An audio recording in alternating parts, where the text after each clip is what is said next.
뉴스에 시작합니다. 김윤수입니다. 대한민국 정부의 온라인 행정 서비스가 멈췄습니다. 사상 초유의 사태입니다. 전국 지방자치단체 행정 전산망도 올스톱됐습니다. 주민등록 등본 같은 민원 서류 발급 업무가 하루 종일 마비되면서 시민들은 혼란에 빠졌습니다. 정부는 현재 10시간이 넘게 복구 작업 중이지만 정확한 원인도 파악하지 못하고 있습니다. 오늘의 첫 소식, 강보인 기자가 보도합니다. 행정복지센터가 텅 비었습니다. 입구엔 전산장애로 민원 업무 처리가 어렵다는 안내문이 붙었습니다. 점검탑에 여기가 있어가지고 전공이 제가 지금 필요해가지고. 지금 안 돼요. 어딜 가나 똑같아요. 오늘 오전 전국 지방자치단체 행정전산망에 원인을 알 수 없는 오류가 발생했습니다. 공무원들이 전산망에 접속하려면 인증을 거쳐야 하는데 인증 시스템에 오류가 발생해 접속이 불가능해진 겁니다. 로그인 안 돼요. 국가자원관리관 쪽에서 문제가. 오전 내내 접속이 지연됐던 온라인 민원 서비스 정부24 역시 오후 1시 55분부터 서비스를 전면 중단했습니다. 주민등록등본의 인감증명서 발급까지 일상생활에서 필요한 12,500여 종의 서비스가 모두 마비된 겁니다. 전산망 마비 여파로 대법원 인터넷 등기소의 일부 서비스도 중단됐습니다. 시스템을 관리하는 행정안전부 산하 국가정보자원관리원에서 복구 작업을 하고 있지만 정확한 원인을 파악하지 못하고 있습니다. 언제 복구할 수 있을지도 장담할 수 없는 상태입니다. 인증서에 검증하는 검증 서버 쪽에 문제가 있는 걸로 아직 원인은 정확하게 저희가 지금 파악을 못한 부분이고요. 여러 가지 시도를 해보고 있는 상황이라서요. 행정안전부는 시스템이 복구될 때까지 공공민원 납부 기한을 연장하고 확정일자 등 즉시 처리가 필요한 민원은 민원실에서 수기로 접수받기로 했습니다. 채널A 뉴스 강보인입니다.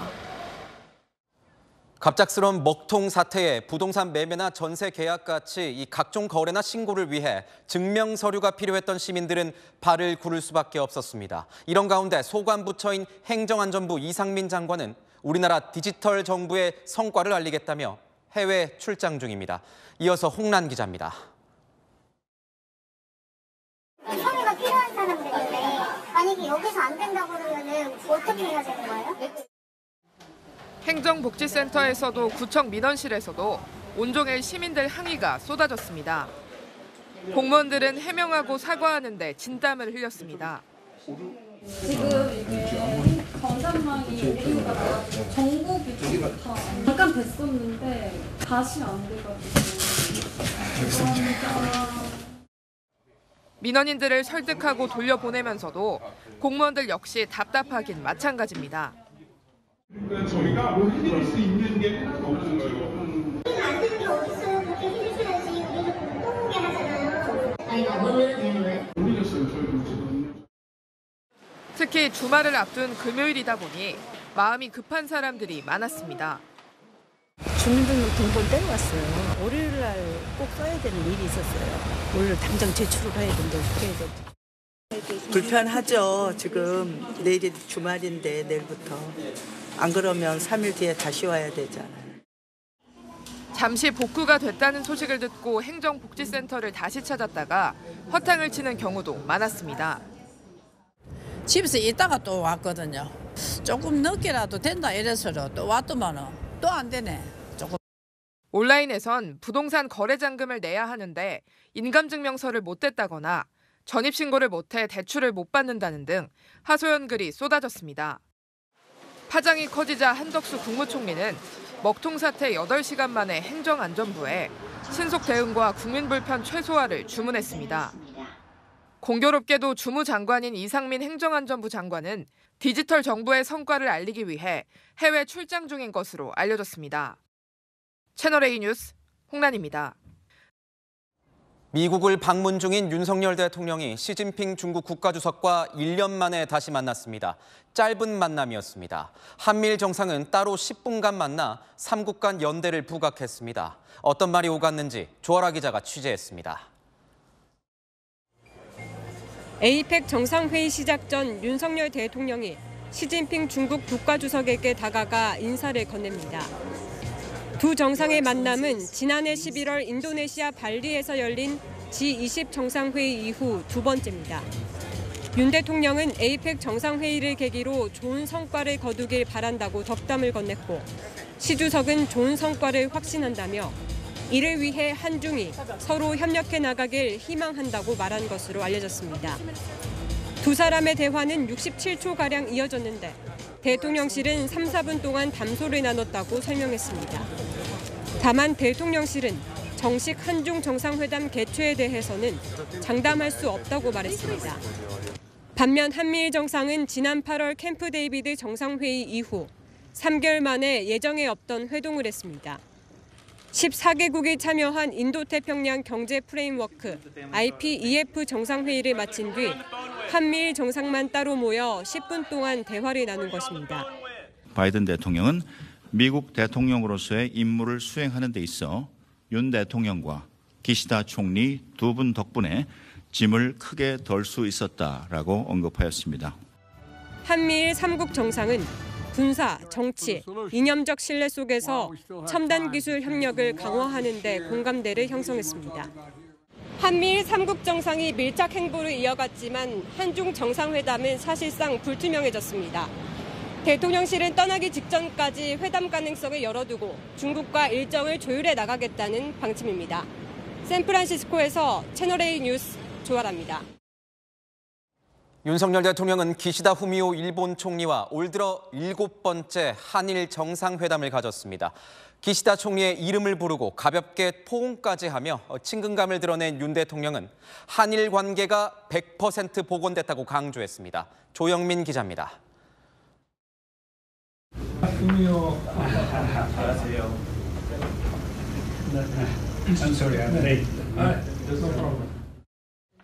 정상회담장에 먼저 도착해 기다리던 윤석열 대통령은 기시다 후미오 일본 총리의 성이 아닌 이름을 부르며 포옹으로 맞이했습니다.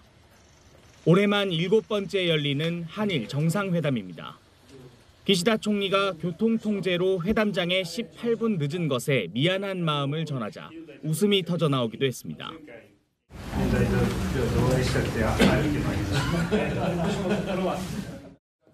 지난 9월 이후 2개월 만에 열린 한일 정상회담은 35분 동안 진행됐습니다. 두 정상은 양국 관계의 복원을 높게 평가하며 인적 교류와 안보 등 협력 관계를 더욱 발전시켜 나가기로 했습니다. 지난달 외교 차관 전략 대화까지 재개되면서 지난 3월 방일시 합의한 모든 정부 간 협의체가 이제 100% 복원이 됐습니다. さまざまな分野で日韓の協力を動かしてきました。この歩みをさらに前に進めたいと思っています。 한일 정상은 내일 스탠퍼드 대학교에서 열리는 첨단 기술 협력 좌담회에도 함께 참석할 예정입니다. 채널A 뉴스 조영훈입니다.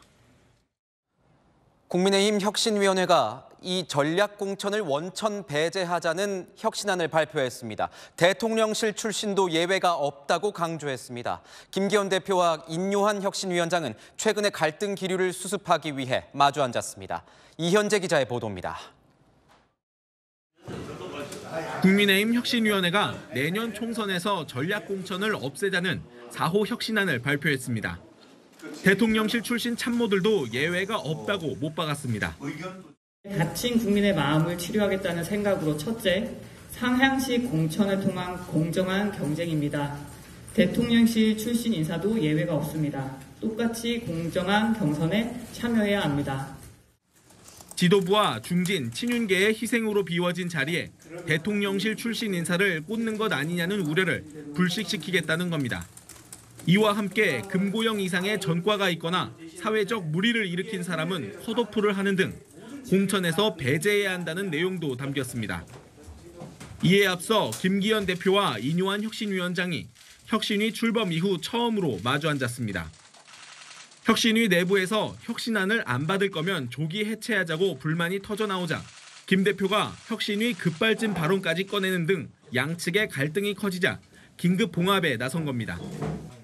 두 사람은 혁신안을 적극 수용하되 당의 절차는 따라야 한다는 데에 공감대를 형성한 것으로 전해졌습니다. 절차와 논의 기구를 거쳐야 되는 불가피한 상황이 있기 때문에 이에 대해서도 혁신위가 충분히 공감하고 이해하는 과정은 있었습니다. 좀 더 적극적으로 그리고 좀 더 신속하게 당에서 좀 받아들여졌으면 좋겠다. 이런 취지의 뉘앙스의 말씀에 전달도 있었습니다. 다만 원론적 입장을 주고받은 것이어서 향후 발표될 혁신안의 내용에 따라 추가 갈등이 벌어질 여지도 남겼습니다. 채널A 뉴스 이현재입니다.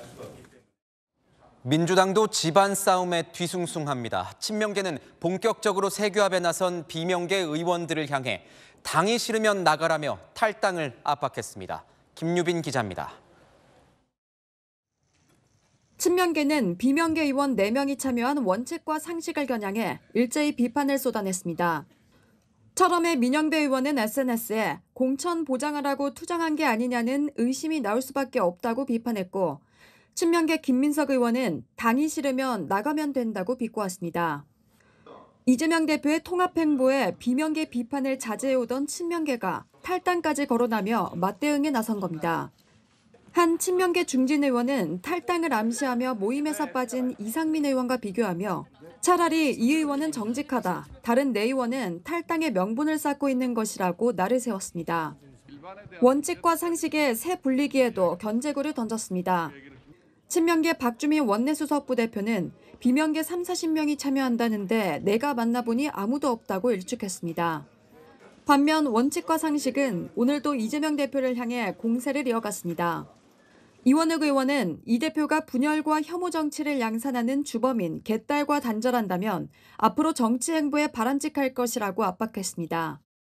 이낙연 전 대표가 원칙과 상식의 방향성에 수긍했다고도 전했습니다. 의원들은 이렇게 지금 생각하고 있고 이렇게 가려고 한다는 걸 말씀을 드렸죠. 또 그 부분에 대해서도 또 수긍을 하셨고요. 원칙과 상식은 인요한과 경쟁하는 민주당이 없다며 당내 혁신을 주도하겠다고 강조했습니다. 채널A 뉴스 김유빈입니다. 총선 출마설이 돌고 있는 한동훈 법무부 장관이 오늘 대구를 찾았습니다. 통상적인 법무행정 차원의 방문이라고 했지만 정치권에선 여러 해석이 나오고 있습니다. 대구를 찾은 한 장관, 대구 시민을 깊이 존경해왔다고 말했습니다. 남영주 기자입니다. 한동훈 법무부 장관이 오늘 대구를 찾았습니다. 강력범죄 피해자와 가족들을 지원하는 스마일 센터를 방문하기 위해서입니다.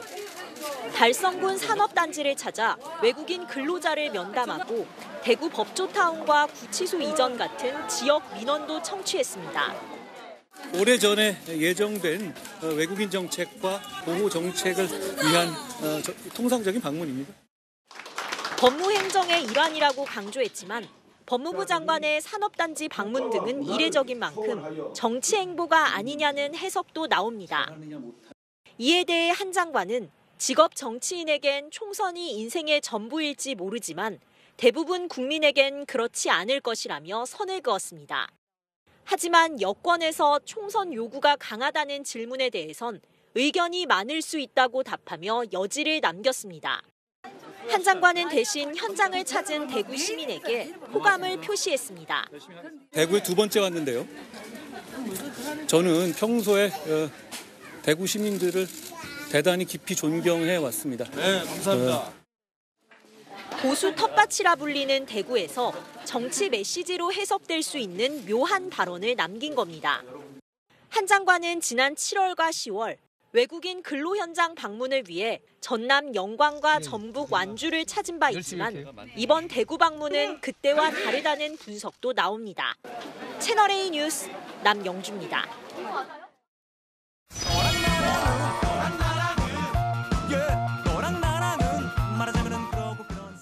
윤수민 정치부 기자와 열왕열왕 시작하겠습니다. 첫 번째 주제 보겠습니다.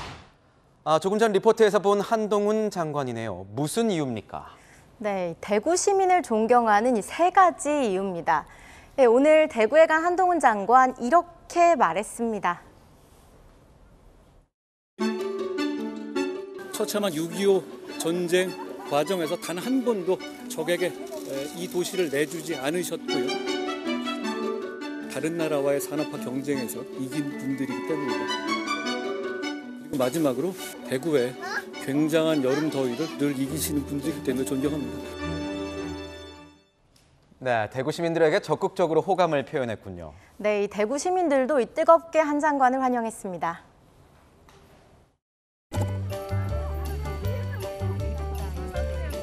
줄 서주세요. 안녕하세요. 반갑습니다. 반갑습니다. 반갑습니다. 반갑습니다. 장관님께서도 오늘 기분이 좀 어떠신지? 오늘은 편안합니다.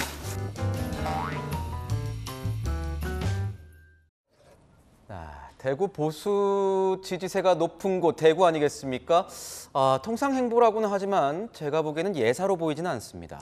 네, 기억하시겠지만 윤석열 대통령이 정치 입문 직전 검찰총장 신분으로 마지막으로 방문했던 곳도 바로 대구였습니다. 보수 진영 정치인들에겐 상징적인 곳이죠. 게다가 한 장관 최근 나온 여론조사에서 이재명 민주당 대표와 차기 정치 지도자 1, 2위를 다퉜는데요. 대구 경북 지역에선 한 장관이 14%, 이 대표가 9%의 지지율을 얻었습니다. 최근 한 장관의 배우자도 공개 행보에 나섰던 만큼 한 장관의 정치권 등판이 임박한 게 아니냐는 해석이 나옵니다.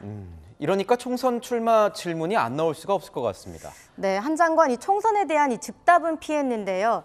이 대구 중심 신당을 언급한 이준석 전 대표를 향한 걸까요? 직업 정치인을 겨냥해선 이런 말을 했습니다.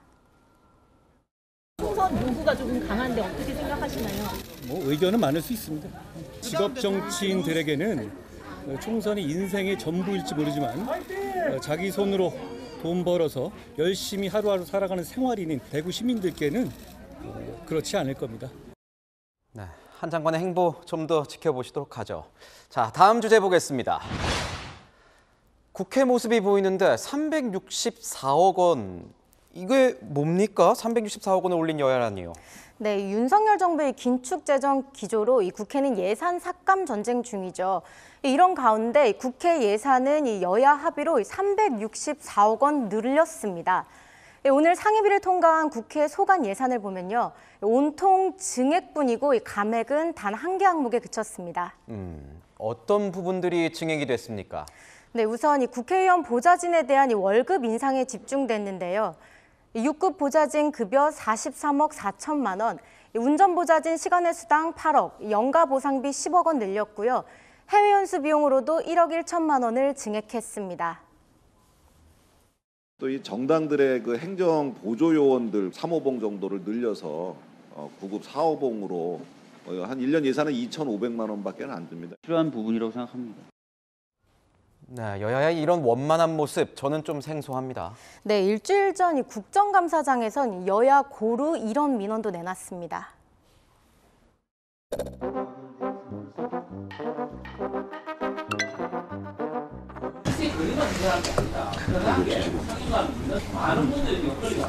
지금 그래서 의자를 샘플을 갖다 놓고요. 의원님들이 앉아보시고 그중에 지금 선택하는 과정에 있습니다. 국회 내 인터넷 속도 많이 느립니다. 게임하려고 하는 게 아니고 영상 자료를 정말 많이 활용을 하거든요. 네, 국회 사무처는 의자 교체는 검토는 했지만 이번 예산에 반영되지 않았다고 설명했고요. 와이파이 예산은 반영됐다고 합니다. 편한 의자, 빠른 인터넷 다 이를 위한 거라고 하는데 국회의원의 불편은 감수하고 국민들 예산 더 챙겨주면 좋겠네요. 네, 지금까지 여랑야랑이었습니다. 네, 다음 소식입니다. 지은 지 30년 된 경기 고양시 한 아파트의 지하주차장 기둥이 심하게 훼손됐습니다. 붕괴 위험에 긴급 통제 중인데 부실공사 의혹이 제기됐습니다. 이 아파트 한 곳뿐이 아닐 수 있어서 빠른 대책과 점검이 필요하다는 목소리도 나옵니다. 백승현 기자입니다. 콘크리트가 무너져 내린 기둥이 위태롭게 서 있습니다. 철근이 훤히 보일 정도로 파인데다 곳곳이 휘어져 있습니다. 경기도 고양시의 지하주차장 기둥이 위태롭다는 신고가 접수된 건 오늘 아침 5시 9분쯤.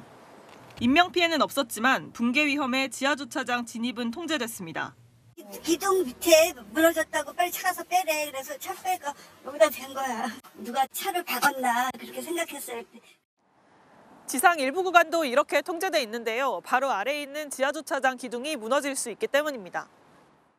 고양시도 긴급조사에 나섰습니다. 벽돌을 집어였고 시멘트하고 모래하고 개가지고 집어여면서 마감을 했지 않나. 부실 시공 가능성을 제기한 겁니다. 1994년 준공된 아파트다 보니 주민 불안은 큽니다. 좀 위태위태했거든요. 좀 집이 낡아서 무슨 문제가 일어나지 않을까. 온수 배관인가? 그게 터져가지고 그 공사까지 했었는데 이제. 비슷한 시기 지어진 인근의 다른 아파트들도 사정은 마찬가지입니다. 일기 신도시 아파트들은 30년이 넘어 노후화가 심하지만 현행법 안에서는 재건축이 쉽지 않습니다. 그 아파트만의 문제가 아니라는 거죠. 여기 30년 됐어요. 여긴 절대 재건축을 해야지 리모델링을 하면 될 수가 없는 거예요. 정부는 아파트 재건축 시 용적률을 완화하는 내용을 포함한 일기 신도시 특별법을 추진 중입니다. 채널A 뉴스 백승현입니다. 철거 없는 이른바 순살 아파트가 논란이 된 이후에도 LH와 정관업체가 600억 원 넘는 계약을 한 게 드러났었죠. 원희룡 국토교통부 장관이 이 계약들을 전면 백지화하라고 했는데 지금까지 계약이 취소된 건 단 하나도 없는 걸로 드러났습니다. 최수연 기자입니다. LH에서 이루어진 발주사업 심사들에 있어서 그대로 전관이 취업해 있는 업체들이 통과가 되는 그런 일들이 긴급한 전관업체들에 대한 계약 해제 내지는 취소를 긴급 지시를 했었습니다. 지난 7월 31일 LH가 철근이 누락된 순살 아파트 명단을 발표한 이후에도 LH는 계속 감리와 설계 용역에서 전관업체들을 선정했습니다. 총 11건 648억 원 규모였습니다.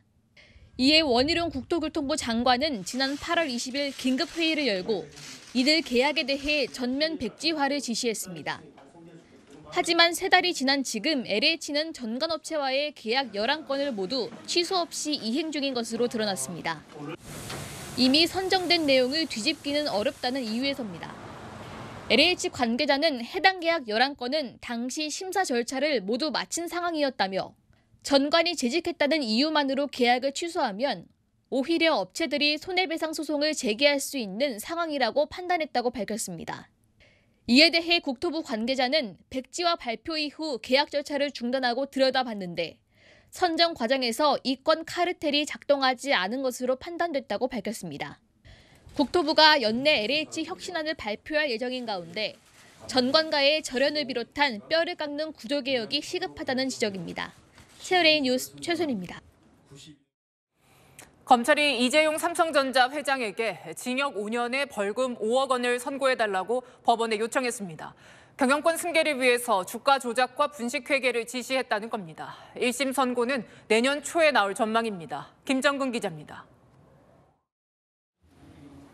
삼성바이오로직스 회계부정 사건 결심 재판에 출석한 이재용 삼성전자 회장.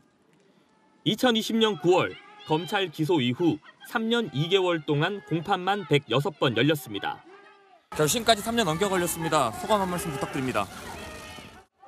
법정에서 검찰은 이 회장에게 징역 5년과 벌금 5억 원을 구형했습니다.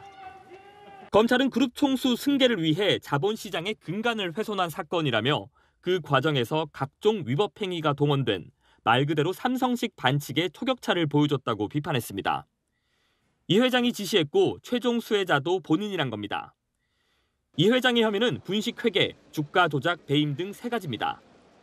검찰은 삼성그룹이 이 회장 승계를 위해 제일모직과 삼성물산을 합병했다고 보고 있습니다. 이 과정에서 이 회장이 지분을 보유한 제일모직 가치를 높이기 위해 허위 공시와 불법 로비로 자회사인 삼성바이오 띄우기를 했고 결과적으로 삼성물산 주주들의 손해를 입혔던 겁니다. 반면 이 회장 측은 삼성바이오로직스 가치가 올라간 건 회계 기준을 바로잡은 결과일 뿐 승계 작업과는 무관하다는 입장입니다. 삼성물산 주가는 제일모직과의 합병 때문이 아니라 당시 사업 상황에 따라 변동한 것이어서 주주들에 대한 배임도 성립할 수 없다고 주장했습니다. 국정농단 사건으로 2차례 구속됐고 지난해 8월 특별 사면을 받은 이 회장은 1심 선고 결과에 또 한 번 운명을 맡기게 됐습니다. 채널A 뉴스 김정근입니다. 어제 수능 시험 때 한 고등학교에서 국어 시험 종료를 알리는 종소리가 1분 빨리 울리는 사고가 났습니다. 이 학교에서 시험을 본 응시생은 400명이 넘었는데요. 항의가 빗발치고 있습니다. 이기상 기자가 취재했습니다. 어제 대학 수학능력 시험이 치러진 서울 성북구의 한 고등학교. 1교시 국어 영역 종료를 알리는 종소리가 울렸고 학생들은 부랴부랴 급하게 답안지를 적었습니다. 그런데 1분 뒤 또 한 번 울린 종소리에 당황한 학생들. 오전 10시 정각에 울려야 할 종료 알람이 1분 전인 59분에 먼저 울린 겁니다. 1분 먼저 빨리 거둔 거 아니냐. 이렇게 항의를 하니까 감독관들이 종이 울렸기 때문에 거둘 수밖에 없다. 학생이 이제 고성을 내뱉는 장면도 있었던 것 같아요. 자기 3년 동안 준비했는데.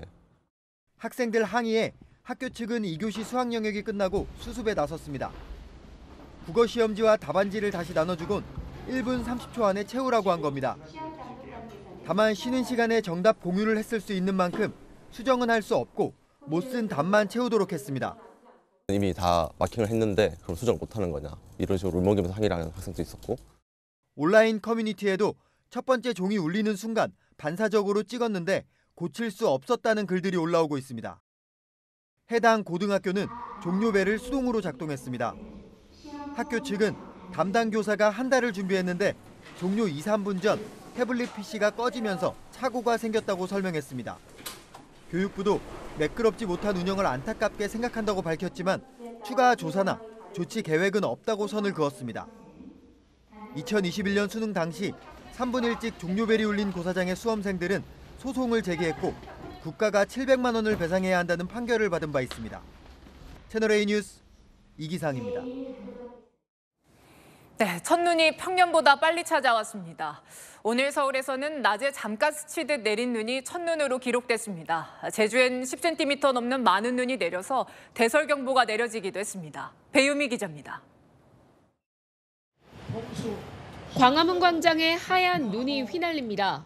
잠시나마 흩뿌린 눈에 일부 시민들은 우산을 펼쳤습니다. 올 가을 들어 서울에 내린 첫눈입니다. 서울의 첫눈은 종로구 송월동 기상관측소에서 육안으로 눈이 관측되는 걸 기준으로 판단합니다. 올해는 지난해보다 12일, 평년보단 사흘 빨랐습니다. 경기와 인천 등 정부 곳곳에서도 첫눈이 관측됐습니다.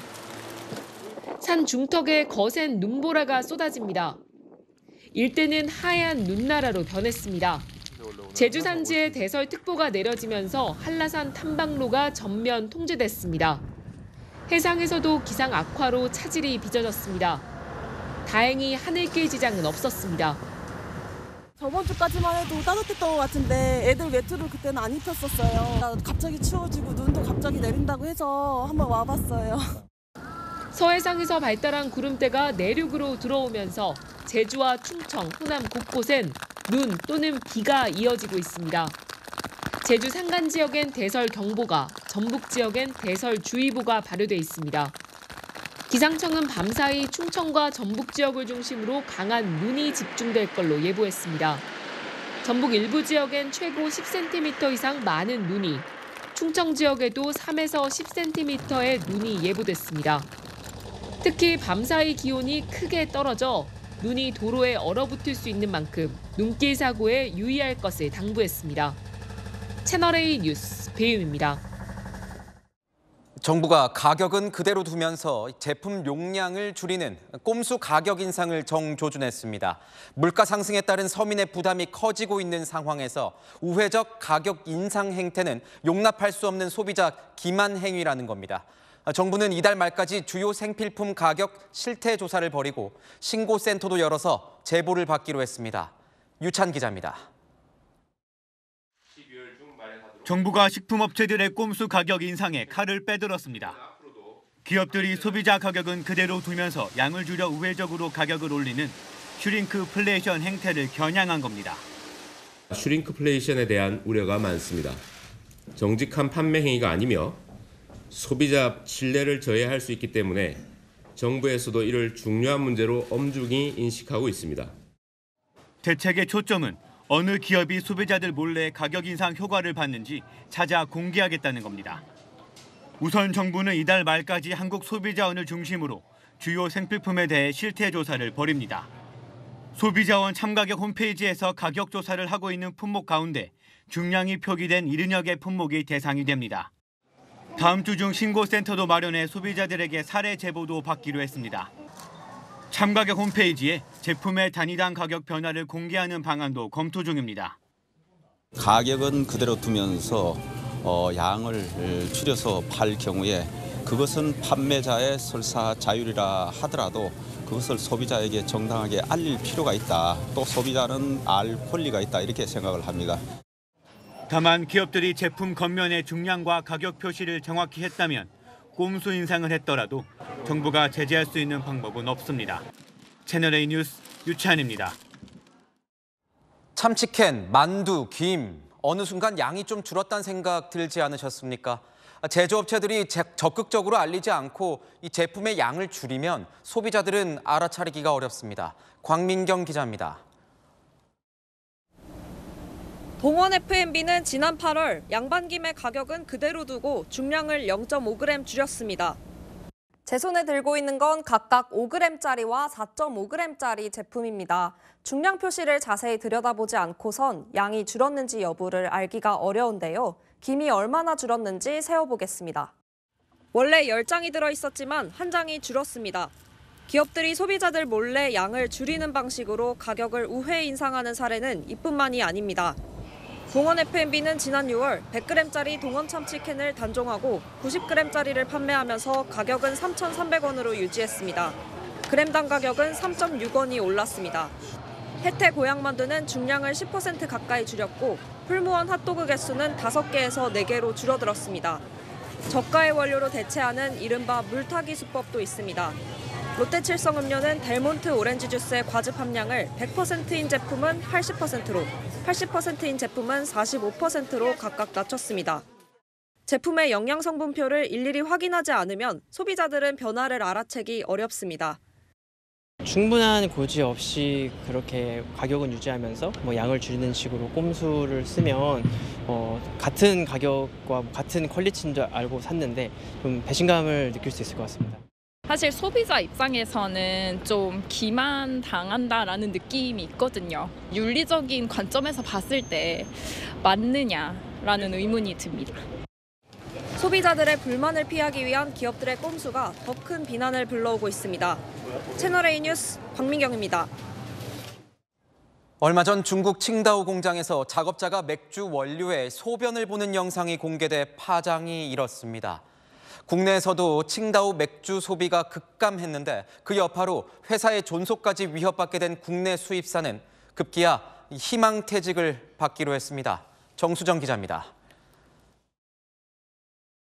지난달 중국 SNS에 올라온 영상입니다. 안전모와 작업복을 입은 남성이 키만한 칸막이를 넘어와 소변을 봅니다. 이곳은 중국 산둥성에 있는 칭다오 맥주 제3공장입니다. 칭다오 맥주의 메가 보관소라는 사실이 알려지며 파장이 일파만파 확산했습니다. 그 이후 국내 한 편의점에서 칭다오 맥주 매출은 전달 대비 52.4% 주저앉았습니다. 지난달 중국 맥주 수입량은 1년 전보다 42.6% 급감했습니다. 많이 꺼렸죠. 일단 아무래도 동영상 보고 많이 충격 먹었죠. 제가 이제 편의점 알바를 하는데 칭따오 맥주만 이제 집으면은 다 이거 뉴스에 나오지 않았냐 이런 반응이어가지고. 식당도 마찬가지입니다. 매출에는 차이가 있죠. 첨단 맥주가 많이 안 나가니까 저희도 주문 더 할 건지 그것도 우리도 고민이거든요. 이 여파로 직원 100여 명 규모의 칭따오 맥주 국내 공식 수입사는 희망퇴직까지 받게 됐습니다. 수입사 측은 긴축 경영이 필요한 상황으로 회사 존속을 위해 다양한 방안을 모색 중이라고 설명했습니다. 수입사 측은 논란이 된 공장은 중국 내수용 맥주만을 생산한다고 거듭 밝혔지만 파장은 쉽게 가라앉지 않고 있습니다. 채널A 뉴스 정수정입니다. 국내 최초로 자궁 이식 수술 성공 사례가 나왔습니다. 현재 환자는 안정적 상태로 임신을 준비 중입니다. 불임 여성들에게 새 희망이 생겼습니다. 김용선 기자입니다. 출산을 앞둔 여성이 수술실에 들어갑니다. 얼마 안 돼 건강한 아기가 태어납니다. 자궁을 이식한 여성이 아이를 출산하는 모습입니다. 우리나라에서도 이런 일이 가능하게 됐습니다. 삼성 서울병원 자궁이식팀이 자궁이 없이 태어난 35살 여성에게 자궁을 이식하는 데 성공한 사례를 오늘 공개했습니다. 과정이 순탄치만은 않았습니다. 지난해 7월 50대 기증자의 자궁을 이식했지만 혈류가 통하지 않아 2주 만에 다시 떼어내야 했습니다. 6개월 뒤인 지난 1월 뇌사자 자궁을 기증받아 두 번째 이식 수술을 했는데 10개월째 거부 반응 없이 안정적인 상태를 유지하고 있습니다. 이식 후 29일째 되는 날에는 태어나서 처음 생리도 했습니다. 제2식의 안정적이고 성공적인 그런 과정들을 겪으면서 또 기쁨의 눈물들을 봤습니다. 첫 생리를 시작하는 부분들은 이 환자의 일생에서 그것 또한 큰 감동이었을 것으로 생각합니다. 자궁 이식은 전 세계에서 100여 회만 시도됐을 정도로 수술 난이도가 높고 기증자를 찾기도 어렵습니다. 국내에서 자궁 이식 수술이 성공한 건 이번이 처음입니다. 특히 한 차례 실패한 뒤 재이식에 성공한 건 세계 최초입니다. 재이식 시도 때 올 수 있는 조직 유착과 면역 거부 반응까지 극복해낸 결과입니다. 다음 목표는 임신과 출산입니다. 이식 수술 전 난소에서 미리 채취한 난자와 남편의 정자로 수정한 배아로 착상을 유도하고 있습니다. 자궁 이식 성공이 불임으로 고통받는 여성들에게 큰 희망이 될 것으로 기대됩니다. 채널A 뉴스 김용성입니다. 정부와 여당이 개 식용을 끝내기 위한 특별법을 올해 안에 만들기로 했습니다. 식용으로 개를 키우는 것부터 도살과 유통 또 판매까지 모두 금지하겠다는 건데요. 식용개 식당의 반발을 고려해서 3년의 유예 기간을 두고 2027년부터 단속한다는 계획입니다. 안보겸 기자입니다. 정부와 여당이 개 식용 금지를 본격 추진합니다. 올해 안에 특별법을 만들어 식용개 사육과 도살, 유통, 판매 등을 전면 금지하겠다는 겁니다. 법이 통과돼 공포되면 식용개 사육 농가, 유통업체, 식당 등은 지자체에 신고해야 하고 종식 이행 계획서를 제출해야 합니다. 식용개 업계의 반발이 거센 만큼 폐업이나 전업을 준비할 시간을 주고 2027년부터 단속에 나서겠다는 계획입니다. 판매 행위를 금지하되 준비기간과 업계의 전업 또는 폐업 기간 등을 감안하여 시행 후 3년의 유예 기간을 부여하고 27년부터 단속을 추진하겠습니다. 개 식용금지 위반 시 구체적인 처벌 수위는 아직 결정되지 않았습니다. 다만 지난달 국민의힘 일부 의원이 발의한 특별법에는 개 사육, 증식 또는 도살할 경우 3년 이하의 징역 또는 3천만 원 이하의 벌금에 처하도록 규정돼 있습니다.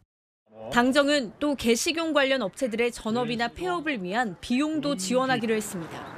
하지만 개 식용업계는 생존권 말살이라며 반발했습니다. 국민 기본권, 먹을 권리 강탈할 수 있는 개 식용 금지 악법 추진을 즉각 중단을 발표하시기를 바랍니다. 민주당 역시 개 식용 금지를 당론으로 정한 상황이라 여야 간 큰 이견 없이 특별법이 처리될 전망입니다. 다만 여야 협상 과정에서 단속 유예 기간이 달라질 수 있다는 관측도 나옵니다. 채널A 뉴스 안보겸입니다. 짜장면, 만두, 또 삼계탕. 사람이 먹는 음식일 줄로만 알았는데 이제는 아닙니다. 요즘은 반려견용 먹거리로 나와서 인기입니다. 김승희 기자가 취재했습니다. 조랭이 여기. 견주가 준비한 간식을 들고 부르자 그릇까지 핥아먹는 강아지. 특별 간식 강아지용 짜장면입니다. 됐다. 아, 잘 먹어. 춘장 대신 콩을 간 가루로 검은색을 내고 소화를 돕기 위해 옥수수면을 사용했습니다. 쌀가루를 사용한 치킨, 양파와 마늘을 뺀 만두도 등장했습니다. 고기가 씹히는 맛이나 야채가 씹히는 그 텍스처는 똑같이 느껴졌어요. 꼭 이제 애기들이 먹는 간식들처럼 맛이 순하다고 해야 될까? 삼계탕과 오리탕, 한우 우피껌 등 요즘 강아지 간식은 풍부한 영양소를 앞세웁니다. 실제로 한 패푸드 회사의 간식 매출은 매년 꾸준히 성장해 전체의 20%를 차지합니다. 일반 사료값보다 3배 정도 비싸지만 견주들은 아깝지 않다고 말합니다. 뭔가 성분이 좋지 않은 게 들어가면은 몸을 막 긁는다거나 간식 같은 거에는 그렇게 돈을 아끼지 않고 좀 그냥 재료가 그냥 좋다면 그냥 사는 편인 것 같아요. 강아지용 먹거리는 염분을 없애고 뼈를 바르는 등 손이 많이 가는데 요즘엔 유기농 재료로 직접 간식을 만드는 견주도 늘었습니다. 닭가슴살로 파프리카와 같은 채소를 말아 흑임자를 입히면 김밥이 완성됩니다. 단호박 반죽에 황태가루를 넣은 마들렌도 인기입니다. 처음에는 젊은 층들이 많았어요. 근데 이제는 다양하게 한 50대 분들도 오시고 60대 분들도 오시고 국내 펫케어 시장의 절반 이상을 차지하는 펫푸드가 경계를 무한 확장하고 있습니다. 채널A 뉴스 김승입니다. 네, 가자지구 북부를 장악한 이스라엘군이 지상전 다음 단계에 돌입했다고 밝혔습니다. 남부 진격을 시사한 것으로 보입니다. 실제로 남부에는 민간인 대피를 촉구하는 전단이 뿌려졌습니다. 정다은 기자입니다. 진격하는 이스라엘군 너머로 서쪽 바다가 보입니다. 이스라엘군은 가자지구 북부에 있는 하마스 군사 시스템을 거의 파괴했고 가자시티 서쪽까지 장악했다고 밝혔습니다. ביממה האחרונה השלמנו את הכיבוש והטיהור של כל החלק המערבי של העיר עזה. השלב הבא החל. התחלנו בשלב הבא, הכוחות פועלים באופן מדויק. 남부 진격을 시사한 셈입니다. 이스라엘군은 가자 남부 4곳에 민간인 대피를 촉구하는 전단을 살포했습니다. 전단은 근처 대피소로 가라며 하마스 거점이나 무장대원 근처에 있으면 위험하다는 경고문이 담겼습니다.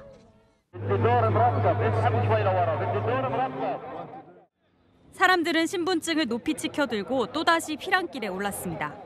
سكان غزة من احنا من الرحلة للمواطنين من غزة قالوا تفضلوا على الجنوب تفضلنا على الجنوب هلقيت طلب يقول تعالوا الجنوب ارحلوا وين نروح 이런 가운데 이스라엘군은 가자지구 최대 병원인 알시파에서 하마스의 지하터널 입구를 발견했고 근처에서 픽업 트럭도 찾아냈다고 주장했습니다. הכניס את כל המרכיבים כמו שאתם רואים של פעילות פשיטה ב-7 לאוקטובר. יש כאן כמות מחסנית ענקית ועצומה. 하마스는 이례적으로 기자회견을 열고 빈약하고 우스꽝스러운 거짓말이라고 반박했습니다. There is no center or control room for Hamas in this hospital. We avoid all the hospitals all the time. 국제기구가 병원을 방문해 직접 검증할 것을 제안한다며 이스라엘을 압박했습니다. 채널A 뉴스 정다은입니다. 한 러시아군이 북한이 무기를 줬다라며 고마워하는 영상을 올렸습니다. 그동안 북한과 러시아는 무기 거래 의혹을 강하게 부인해왔죠. 그와 정반대되는 내용의 영상이 공개되면서 논란이 예상됩니다. 김태림 기자입니다. 수십 발의 로켓 미사일 앞에서 무장한 러시아 군인이 인사를 합니다. Наши друзья передали нам новые виды боеприпасов, схожие с 22-ми. Дальность у них выше, точность лучше. Победа будет за нами. 북부 전선에 주둔하는 러시아군 텔레그램 계정에 게시된 11초짜리 영상입니다. 영상 게시물에는 북한 동지들이 친절히 제공한 무기들이 우크라이나 접경지에 도착했다는 설명이 적혀 있습니다. 전문가들은 영상 속 미사일이 방사포탄으로 불리는 북한제 122mm 다연장 로켓탄으로 추정된다고 말합니다. 122mm 로켓탄을 굉장히 많은 숫자를 갖고 있는 나라는 역시 북한일 것이기에 해당 설명이 타당하다라고 볼 수 있겠습니다. 9월 김정은 북한 국무위원장의 러시아 방문 이후 북러 간 불법 무기거래 정황이 잇따라 제기됐지만 북러는 의혹을 일관되게 부인해왔습니다. 이번 영상은 그동안의 주장과 정반대되는 내용입니다. 러시아군은 영상 게시의 이유 등 자세한 상황은 밝히지 않고 있습니다. DPRK-Russia cooperation. This is a matter of deep concern for both of us. The DPRK provide military equipment to Russia but we're also seeing Russia provide technology and support. 우리 군 당국은 북한이 낮은 항을 통해 러시아에 보낸 무기 컨테이너가 2,000개가 넘는다고 추산했습니다. 채널A 뉴스 김태림입니다. 한국 청년이 러시아군에 자원 입대했다고 러시아 매체가 보도했습니다. 얼굴이 담긴 영상까지 공개됐는데요. 외교부는 이 청년이 한국인이 맞는지 확인하고 있습니다. 신선미 기자입니다. 방한용품으로 코와 입을 가린 한 청년. 신원을 숨긴 채 자신을 킨제르라고 소개하며 영어로 이야기를 합니다. I'm from South Korea, Seoul. Putin is very stable place. That's why I want to come here. I want to live in Russia. 그러면서 서방은 나락으로 빠지고 있다고 비판합니다. Trump was good, but since Biden generation, America is getting liberal as well. 한 러시아 매체는 이 남성이 한국에서 왔다며 치열한 전투가 이어지고 있는 동부 지역 요충지인 돈바스 지역에 투입돼 러시아 특별 군사작전에 참가하고 있다고 보도했습니다. 지난해 2월 러시아의 우크라이나 침공 사태가 벌어진 이후 우크라이나 국제의용군으로 참전한 이근 씨 사례는 있지만 러시아 측에 자원 입대한 한국인은 현재까지 없습니다. 우리 외교당국은 현지 매체의 보도 내용이 사실인지 영상 속 남성이 실제 한국인이 맞는지 확인 중인 가운데 일각에선 러시아 체제의 선전용 영상이란 분석도 나옵니다. 채널A 뉴스 신섬입니다. 퇴근길 찬바람이 매섭습니다. 겨울 패딩에 장갑까지 완전 무장했음에도 불구하고 이 추위가 고스란히 느껴지면서 온몸이 꽁꽁 얼어붙었는데요. 평소 붐비는 금요일 저녁임에도 불구하고 거리가 한산합니다. 다음 사이 추위는 더 강해지겠습니다. 서울 기준 내일 영하 4도까지 오늘보다 5도까지 낮아지겠습니다.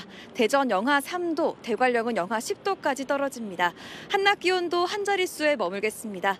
오늘 곳곳에 첫눈이 내렸는데요. 제주 산간과 전북에 대설특보가 발효 중이고 이 수도권을 제외한 전국에 내일 아침까지 눈이 더 오겠습니다. 제주 산간에 15cm 이상, 충청과 호남에 10cm 넘게 예상됩니다. 내일부터 차츰 맑아지겠고요. 일요일 낮부터는 강한 추위가 조금 누그러지겠습니다. 지금까지 서울 광화문에서 채널A 뉴스 정재경입니다. 우리나라는 UN, OECD, 세계은행 등 국제사회에서 수차례 세계 1위를 기록한 디지털 정부 선도국입니다. 그런데 그런 디지털 정부의 민원 서비스망이 온종일 먹통이 됐습니다. 백업 시스템도 사고 대응 매뉴얼도 제대로 작동하지 않았습니다. 게다가 사고 원인은 아직까지도 파악하지 못하고 있습니다. 마침표 찍겠습니다. IT 강국의 민망한 하루. 뉴스에이 마칩니다. 고맙습니다.